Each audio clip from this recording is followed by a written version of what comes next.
Hello and welcome back to Paddock in Track, the show where we bring you news on and off the track. I'm joined, as always, by my co-host Max. Hey guys. And today we are bringing you a few things today. I think we have a action-packed episode. We're gonna bring you. What's the order again? A couple news. So we're gonna start with Imola. We're gonna speed through some of these because, as you can tell, we are very behind. So we're gonna start with Imola, then we'll do Monaco, and we'll do Spain. And then we're gonna talk a little bit about the F1 movie because I finally watched it. Yeah, I know it took a while. I already watched it twice in the theaters before. Oh wow. Okay. Well. Got to watch it. But yeah. So we'll start out here with Imola. This was a good Grand Prix. It was fun to watch. Yeah. So starting out with the qualifying, we had Oscar Piastri on pole. Big for him as he was leading the championship coming into this race. Yes. He continued to lead after this race, but Max Verstappen behind him in second, so that's sort of his second biggest fight. At this point, Verstappen though is kind of all over the place with his race finishes. Especially earlier in the season, it wasn't great for him. Even up until this point, it was just kind of iffy. Yeah. So, but Lando Norris is down in fourth, so that's Oscar's biggest competitor. And then George Russell between them in third place. And weirdly enough, Fernando Alonso in fifth place. We don't see that a lot. Well, anymore. Yeah, we don't. And then we also see both Williams in P6 and 7, Carlos Sainz and Alex Albon. And then Lance Stroll. I mean, the Aston Martin must have been a good car for this track because Lance Stroll 8th place and Fernando Alonso 5th place. Isaac Hadjar comes in 9th ahead of Pierre Gasly, and then Charles Leclerc down in 11th place, so missing out on Q3 for both the Ferraris. Yes. As Lewis Hamilton's behind him in 12th place. And then we see Kimi Antonelli down in P13. Both rookies, Kimi Antonelli, Gabriel Bortoleto, 13-14. And then we got the rest of the grid. In P16, we have Franco Colapinto. So he did replace Jack Doohan. It was because of, performance clause? Yeah, so, I mean, Doohan's contract was very kind of ambiguous, and we didn't really know a ton of details. But, yes, Doohan has been replaced. Kind of unfortunate because it's only been like 5 or so races. Yeah, and I mean, it's funny because Franco Colapinto replaces him and then immediately crashes the car. Yeah, they had to rebuild it in like a night, which is a lot of work. But yeah, so Colapinto's coming in. We'll see how this season goes for him as we get further into the races. But I don't know. It just seems a little rash. You have a driver who's like, okay, kind of underwhelming for the first couple races, and then immediately you're like, okay, let's change it up. I'm sure Franco Colapinto brings in a ton of money. Oh, for sure. From and a ton of new fans. Yeah. However, it's kind of weird. Should have brought in Kush Maney. Yeah, maybe, got all those fans from India. Yeah. If it's a fan reason, then, Yeah. I guess Colapinto has already raced before. Maybe they wanted to put someone in there. And, I mean, he had a couple decent results with Williams. Yeah. But I don't know. I don't know how I feel about this move. We'll continue to monitor. But Alpine's, always been mediocre, so it doesn't really matter either. However, I mean, Pierre Gasly did qualify 10th. I don't know, but Pierre Gasly's not mediocre. It's just the team sucks. It's just and then the rest of the grid is pretty standard. Yuki Tsunoda started from the pit lane. And yeah. Cool. So getting into the race now. This was a pretty good race, I would say. When at the beginning of the race, it was kind of what we have seen in past seasons. Verstappen immediately gets past Piastri. A very, very good move from him coming around the outside. Yes. Of those first, basically those first like 2 corners. Got right around. And then the thing that we noticed was that Russell was really having to push to keep mostly Lando Norris behind him. Yeah. Of course, there's people behind Norris, but that was not Russell's biggest concern, especially not at that moment. But, he was really pushing hard, and those tires were not working very good for him. He pitted very, very early on those, and a big part of that was because of that fight that he had with Norris for just so long.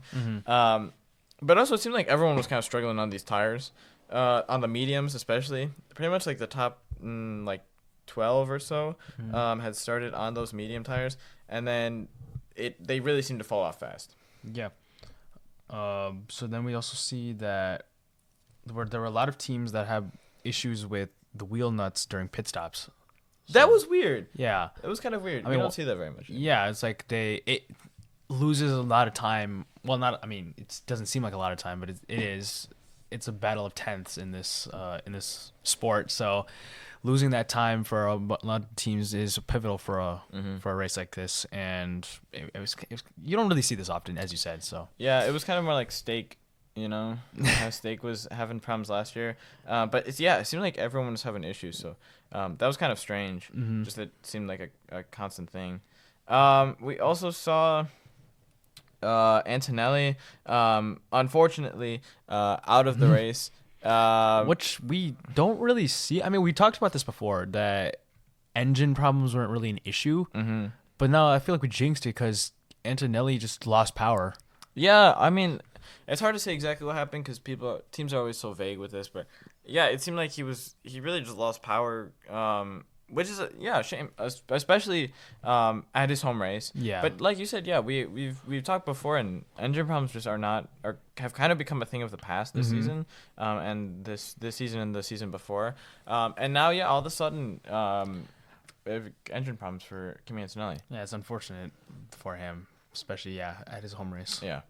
But this did bring out the safety car, which gave Verstappen a free pit stop and helped him to maintain the lead that he had because that battle with Piastri wasn't the closest, but a pit stop could impact that greatly, as we've seen in other races. Hamilton was able to get past George Russell. So Hamilton, even starting pretty far back, to his credit, did a good job in this race. Ended up finishing 4th place. Again, starting 12th, so good for him. It's one of his best results of the season, I think. Definitely, yeah. Yeah. And, still getting used to that Ferrari, I suppose, at least a little bit maybe. But, yeah, he was able to get past George Russell, his former teammate, who has been doing pretty good recently in that Mercedes. Yeah. It seems like it was not the best car at this race, at least. Because Charles Leclerc also got past him, and Alex Albon passed him as well in the Williams. So that kind of says a lot when you get passed by the Williams. Yeah. But Charles Leclerc did get past Alex Albon. Albon was able to pass him back, though. So a very good result for Albon here. I mean, Williams in general. Yeah, definitely. Had a really good race. Yeah, so. 5th and 8th with Alex Albon in 5th, Carlos Sainz in 8th. Definitely a really good result for them. Solid haul of points. I mean, they've got 2 really good drivers with them. Now it's about the car, but the car seems to be doing okay at least. Yeah, it is. I mean, definitely big step up from last season. Yeah, I mean, last season was just like tragic. A little bit, yeah. We also saw right at the end there was a little bit of a fight between Norris and Piastri. Honestly, it wasn't that much, which makes you wonder about their papaya rules. Yeah. It was kind of an easy one for McLaren, at least because Norris was on far newer tires than Piastri, so it makes sense just to promote Norris, especially if you maybe have a chance at attacking Verstappen. He wasn't able to. He finished 2nd, but he was kind of far ahead of Piastri too. Yeah. At the end of it, so I mean, it made sense. It justified the position where Lando Norris got, so it was okay. Yeah, but again, it makes you wonder about those papyrus. Is how much are they really impacting? At the end of the day, how much do they impact how they race? I mean, if it comes down to a title fight, what happens? That is the question. That is the question. Because these 2 drivers have been very good throughout the season, and at this point, they both have a decent shot at that championship. And so, it becomes a question of, well, who, if it comes down to it, who do you choose? Who do you prioritize for pit stops and things like that? Then that becomes tricky, and you got to kind of rely on someone to step up and be like, okay, I'll take the worst pit stop, or I'll do this or whatever. Yeah, I mean, it's like the F1 movie. I mean, we'll talk about it later, but exactly. It's like, someone has to sacrifice to get the win. Yeah. And then we saw, that's about it pretty much. Again, like I said, a good race from the Ferraris. Not podiums, but still good for them considering where they started. This is a solid points haul for the 2 McLarens, as well as for Max Verstappen, obviously coming in first. Also see Yuki Tsunoda slip into the top 10. Yes, so starting from the pit lane, that's pretty good. That's decent. Yeah. And Isaac Hadjar getting some points, and Franco Colapinto. Ocon had to also retire. Yeah, and then that was apparently because of an air consumption issue, which don't know exactly what that means, but it's something with probably airflow and things like that, and it sounded like he had really high tire drag, so I'm sure something with cooling and things like that. Yeah. So on to Monaco. Monaco, my least favorite race. Least No, favorite I race 'cause know. it's the least amount of action. I know it's historic, and I know it's an important race, but it is kind of a boring race. But looking at the starting grid, Lando Norris starting on pole with Charles Leclerc behind him and Oscar Piastri in third. You know, you always rely on Charles Leclerc to do But pretty well does on this this track. confirm the theory that Ferrari makes a car exclusively for Monza No. and Monaco? I think that Leclerc is just that guy for his own home race. And that's I it. don't mean, know. I don't know. Maybe know. they just do. It seems suspicious to me because they always seem to magically improve. Yeah, but Lewis Hamilton still is not doing good. He's But still in he's seventh. in seventh. That's higher than he qualified Well, in Imola. okay, maybe. It's a little suspicious. We also had Fernando Alonso qualify over you, so This is true. yeah. But I don't know. and Isaac Hadjar in fifth place. It's pretty good. A great qualifying for him. Max Verstappen in fourth place. And then finishing up the top 10, we do have Esteban Ocon slipping his way into Q3. In eighth place, Liam Lawson. So both the Racing Bulls into Q3. Yeah. More than what can be said for both the Red Bulls. So impressive from them. Alex Albon finishing in qualifying 10th. His teammate right behind him in 11th. Yeah, and Yuki Tsunoda, to his credit, made it up to 12th this time, so that's something. Not the pit lane. And both the Mercedes stuck in 14th and 15th, and for Antonelli, that was because of a crash that he had in Q1. So he was in 15th. He must have made it into Q2, but based on time. But then interestingly, didn't have a time. Yeah, but interestingly enough, though, George Russell had to retire due to a power unit issue. Which was the same thing that happened to Kimi Antonelli last race, which makes you think that Mercedes has an issue with their power unit. No, that's interesting because it doesn't matter. Fernando Alonso also retiring from this race. Aston Martin runs the Mercedes engine. Oh, so maybe it's a Mercedes problem. That's an interesting. It's just an interesting pattern to see. Yeah. It doesn't necessarily mean causation, or what is it? Correlation does not mean causation. Yeah. However, it could. And so that's an interesting trend though from Mercedes. Concerning trend for their power unit team. Yeah. And a concerning trend for all the teams that rely on that Mercedes power unit. Namely, let's see, who is that at this point? Williams. That's the Mercedes and the I think I know for sure then the Aston Martins. And so that's concerning for them. And not what they would be looking for in an engine. And again, like we said, it doesn't really happen. So it's more concerning that these in this day and age, these engines are losing power. Definitely. So it's interesting to see, and we'll take a look later on to see if that it has an effect on later races. To look at the final result though, it looks a lot like the qualifying results. Lando Norris coming home first, Charles Leclerc second, Oscar Piastri third, Max Verstappen fourth, and Lewis Hamilton gaining a place on Isaac Hadjar, as well as Fernando Alonso, like we said, ended up retiring. So Lewis Hamilton ends up fifth, Isaac Hadjar sixth, still a very good result for him, and his teammate Liam Lawson in eighth, so gaining some good points for Racing Bulls. Yes. Esteban Ocon coming home seventh, which is a pretty good result for him. Albon and Sainz 9 and 10, so good result for Williams. And George Russell only able to make it up to 11th. Pierre Gasly ends up does not finish. He has a collision, ruins his tire and suspension. Alonso, we said, does not finish. Bortoletto crashed into the wall at the beginning of the race. But he manages to make it back up to 14th. So, yeah. And Yuki Tsunoda effectively coming home last. Kimi Antonelli was 3 laps down. What's interesting to note here, though, is that everyone up to 5th place was lapped. Which really tells you something about Monaco and about how this track kind of works. Because once you fall behind, you fall behind. Well, it's interesting because, Isaac Hadjar had 2 pit stops at the beginning of the race, and Liam Lawson was holding up the rest of the grid. Yeah. So I think that also had to do with the part with help with keeping them down 2 laps down, because everyone below 8th place was 2 laps down. This is true. So I think that had to also do with Liam Lawson as well, holding back the track. But it's also, that's interesting to see as well. Yeah, no, Liam Lawson did a really, really good job, actually, of holding everyone back. Like you said, he really held people up for a long time. Isaac got 2 pit stops and held his position. Basically 2 free pit stops. And that's really, really, really good teamwork between the two of them. Yeah. And hopefully for their sake, something they can continue into the future. For sure. And now to do Spain. Spain, obviously far better than Monaco to watch. Yeah. Well, anything is. Of course, yeah. But at this one, we see Oscar Piastri starting out on pole with Lando Norris behind him. So the two McLarens 1-2. And then Verstappen, of course, this is kind of a common theme now. You're going to see Oscar Piastri, Lando Norris, then Max Verstappen coming in third. Well, then you see George Russell in the mix there, too. He's fourth, yeah. Yeah. And then both the Mercedes and both the Ferraris. It looks a lot like things used to. You got them. Well, the McLarens are a bit of a new addition to the group, but the Red Bull, Mercedes, Ferrari up at the top is, what we're kind of used to. And now throwing these the McLarens are the top in 4 teams in the constructors as well. Yeah. So you'll expect this to happen. Yep.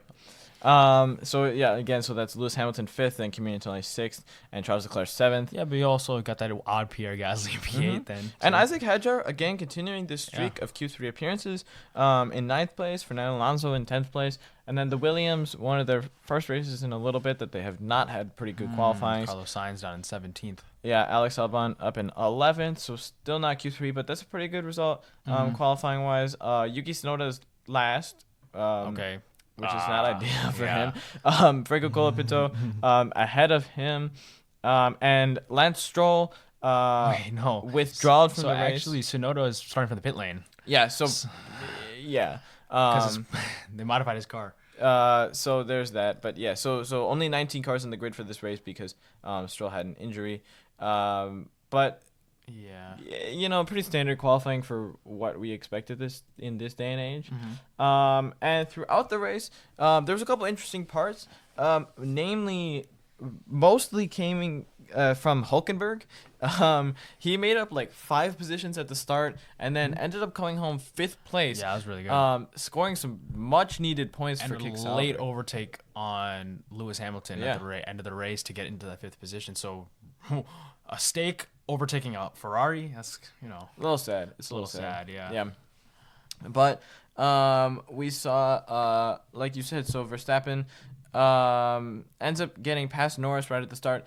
A common theme we keep seeing, doesn't end up lasting. But Verstappen was able to get past Lando Norris right there at the beginning. But Oscar Piastri had a pretty commanding lead early and kind of stayed through it the whole time. Again, we see Kimi have an engine issue. Yep. So again, Mercedes for the 3rd race in a row is having another engine issue. So this is interesting. Becoming a bigger problem. It's not good at all. It's definitely something to watch. Yeah. Throughout the season to see if this is something that they're able to fix or if it's a continuing issue. But yeah, we'll keep our eyes on it, and we'll make sure to let you guys know. And then it seemed like so this was huge because Verstappen and Russell were getting into it during the race. A little bit. Well, before we even get to that, Leclerc managed to get past Verstappen because Verstappen almost ended his own race. Yeah, he almost slipped off the... Yeah, after the safety car restart. And it was very close to losing the car. He managed to catch it, which was very impressive. But Leclerc was able to get past him really easily right there at the restart. And then we get to the silly part of this race. So Verstappen was passed by Russell. Yeah. Verstappen overtook Russell off the track basically. And so they told Verstappen to give the place back to Russell. And of course, Verstappen being Verstappen said, "No, I'm not going to do that." And so Verstappen's big idea was to let him pass. Let him think he's going to let him pass. And then ram into him. It did not work. He got a 10-second penalty. Yeah. And for what? I mean, I don't really understand the point of that. It was a little bit silly. Now they kind of hate each other. I think things have cooled off since then, but still. Yeah, that was... It was a little silly for Max Verstappen. He ended up finishing 10th because he got a 10-place grid not a 10-place grid penalty, sorry. A 10-second penalty. Yeah. Which took him all the way down to 10th place. So it's kind of a silly penalty to get because he could have just not run into him. Yeah, it's a temper thing, so. A little bit. And we know this sometimes that Max Verstappen can have a hot head. This is true. So. This is true. Unfortunate to see, but yeah, definitely. This provides some entertainment. This is true. Yeah. But a good result for the McLarens. Oscar Piastri wins it with Lando Norris behind him. Charles Leclerc managing to pick up a podium there. George Russell in fourth. Again, like we said, Nico Hulkenberg fifth place. Amazing result for him. And for Keke Sauber coming home with 10 points. Yes. Lewis Hamilton in sixth. Isaac Hadjar seventh. Again, points for him. Pierre Gasly eighth place. Fernando Alonso ninth. Like we said, Verstappen down in 10th. Yuki Tsunoda managed to make his way up to 13th. And the rest of the grid is pretty much what we would expect. Yeah. Now, we get to All right. Amaan has been waiting for a long time. F1. The F1 movie. Now, I have my thoughts. Amaan has his thoughts. I will try not to be too critical. Well, okay. But I did enjoy it. I Yes, did enjoy it. I will say. I think overall, okay, so it was, I think, a very entertaining movie. Yeah. And I think that's what it was mainly for. Because we see, obviously we're going to see a bunch of inaccuracies that, F1 fans will see and be like, oh, no, that's not supposed to be there. Monza is supposed to be this time. Spa is supposed to be here. Like, inaccuracies like that. And then, like, the dramaticy of, like, a crash, like, of Joshua Pierce's crash at Monza. Yeah. And it's like, okay, yeah, it's inaccurate, but it was very entertaining. I really enjoyed the movie. I will say I agree. It was an entertaining movie, and I think it's good at doing things like Drive to Survive did, which was that it helped to bring F1 to a more mainstream audience. Yes. And that's always good because more fans is always good. Especially for a sport that needs money to run, it's always a good thing. But even just it broadens this community that we have, and so that's always something that we like to see. I did enjoy some parts of it. So, I enjoyed it. I enjoyed the movie, but there were things that So one of the things that I thought was really cool was the crash that Sonny Hayes has in his early career, where the car splits in half and he's like lying on the ground on the track. That actually happened. Not exactly how it was shown in the movie, but basically that crash actually happened. So that's a cool detail that most people wouldn't pick up on. But the fact that that is actually a real thing that happened, impressive. And I appreciate that they took the time to figure that out. Yeah. I also like the focus that they had on the engineering side of things. Of course, it wasn't super technical, and I think that's a good thing because then you start to lose people when you get to too technical and things. No, but it also shows like a behind the scenes thing where Yeah. it's like, oh yeah, this is how. I mean, we always see like, oh, cars going around a track. Yeah. That's the sport. But there's more to it where they have all these like aero, power, like engine, all this stuff. Yeah. That they have to figure out to actually get these cars to go fast on Yeah. the track and gain an advantage. Yeah. Which they did a really good job doing that. And to your point, yeah. Yeah, I really enjoyed it, and as someone who's interested in that side of the sport, it was really cool for me to see even just like the facilities they're using and the wind tunnel and Yes. and how they're trying to redesign the front wings and the floor, and that was really cool. That was really interesting to me. Now I enjoyed the fact that they showed that it's not just this one guy driving the car, that it's a whole team that matters to make this car run. Yeah, of course, you have the relationship between the technical director and the racer too. But I mean, Yeah. we ignored those parts. But Yeah. like it's. But it was really Yeah. cool, and I appreciate that they showcased the role of these I people think on the so, team. yeah.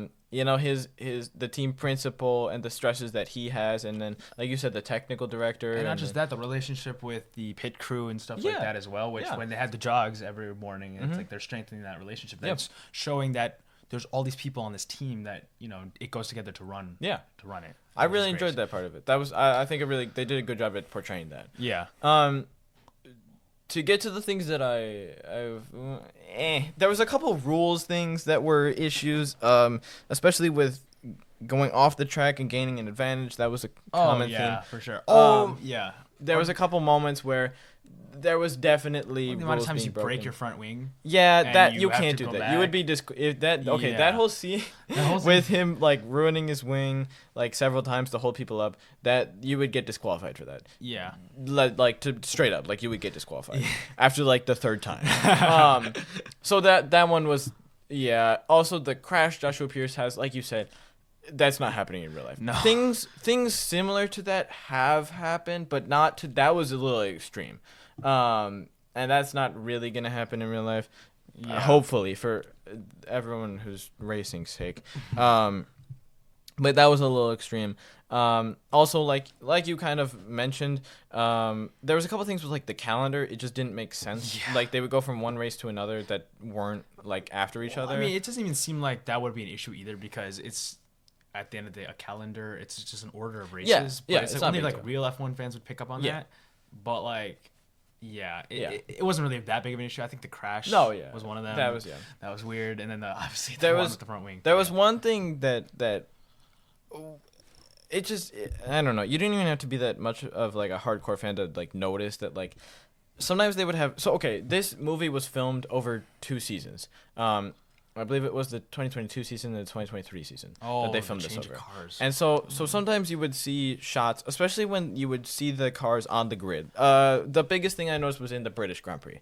So they showed pictures, or they had filmed, and you could tell it was the 2022 Grand Prix. You could tell that the cars had certain liveries. That's the biggest thing. You can tell the car liveries. And then they showed a shot from the 2023 Grand Prix because you could tell because the McLaren was now in the chrome livery that they ran in 2023 that they didn't run in 2022. So, and there was things like, then you would notice like, okay, they started at the beginning of the race, it was this year of car, and then you would see another clip where you would see the same team, but it was a different car, you could tell. And so that was one of the things that I was like, okay, that seems like a little detail that maybe we could have fixed. I understand that movie production takes a long time and that a Formula 1 season probably does not account for how long it takes to film a movie. Yeah. However, it just seemed like one of those things, it's like a small detail Also that like didn't account for team changes either. Yeah. You saw Alfa Romeo at the beginning of the movie. No, there were still Alfa Romeos because it was 22 and 23, so that was fine. I guess. But the livery changes were an issue. A little bit, yeah. And so that was one of those things that I did personally, even as someone just not even if you didn't know about Formula 1, but you could notice these things that like the color of the car is different, and you would see that and be like, okay, so that's kind of weird.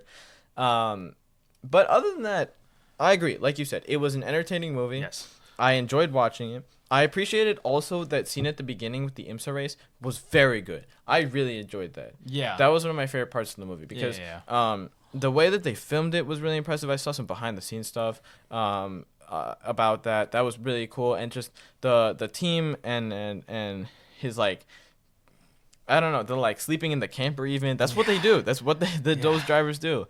And to see that was really cool, and I really liked that scene.